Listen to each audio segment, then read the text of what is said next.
In example number 3, we're given some Cartesian equations and we're asked to find some relationships and stuff. Actually, we'll just put the picture of the book up here.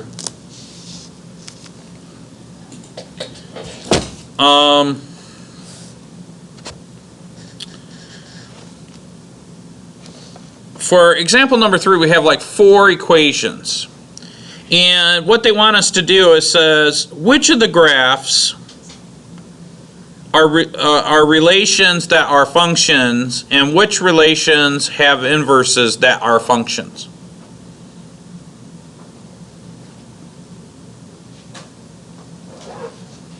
So the first thing we need to do is figure out what's a function. Well, who remembers how we could figure out what a function is by the graph? Does anybody in here remember how to do that?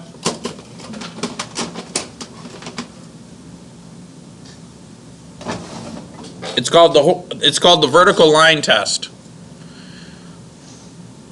The vertical line test is simple. I take a vertical line and I just go through the entire equation. So this pencil is like a vertical line. Actually, it's too thick of a vertical line. We'll use my paper clips.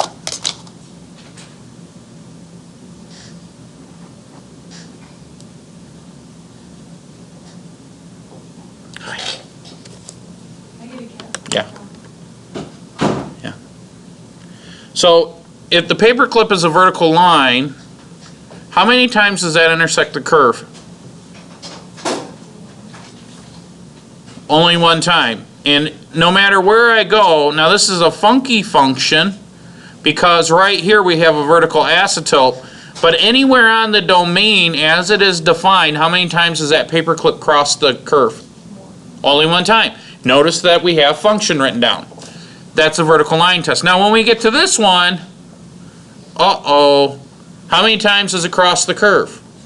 Twice. Is that a function? No, it is not a function, so it failed the vertical line test. What about this one? How many times does it cross the curve? Twice. Is that a function? No. So it failed the vertical line test. What about this one? Well, we have a vertical asymptote right here, but if it doesn't matter about the vertical asymptote, how many times does it cross the curve? Only one time, so that is a function. So first thing we were supposed to do was figure out what they are. And so this is a function, only crosses once. Not a function, crosses more than once. Not a function, the vertical test failed. Function. All based on the vertical line test. Whenever I go through, how many times does it cross? Okay?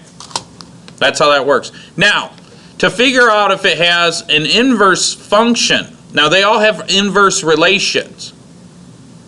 But to figure out if the inverse relation is a function, we do the horizontal line test, which is the exact same thing as the vertical line test. It's just one means that the graph is a function, the other test means that the inverse is a function.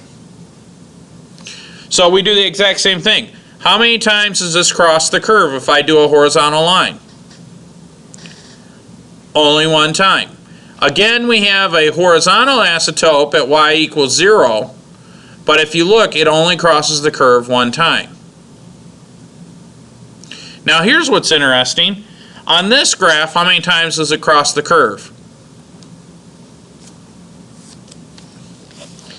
Well, if I keep a vertical line and I keep my vertical line straight, even though there's a horizontal asymptote here, but it only crosses the curve one time. Okay? So this one has an inverse that is a function. Is that weird? So this is not a function, but its inverse is a function. Now this one, my ellipse, well, that fails the horizontal line test as well. So this has an inverse, but the inverse is not a function. And this one right here,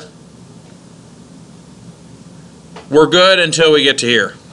How many times does that cross the curve? Twice. So what does that mean? the inverse is not a function. Does that make sense? That's it. That's all we have to do for example number 3. So when you enter in a graph, the vertical line test determines if the original function, or if the original mathematical relationship is a function. The horizontal line test determines if the inverse relationship is a function. Okay?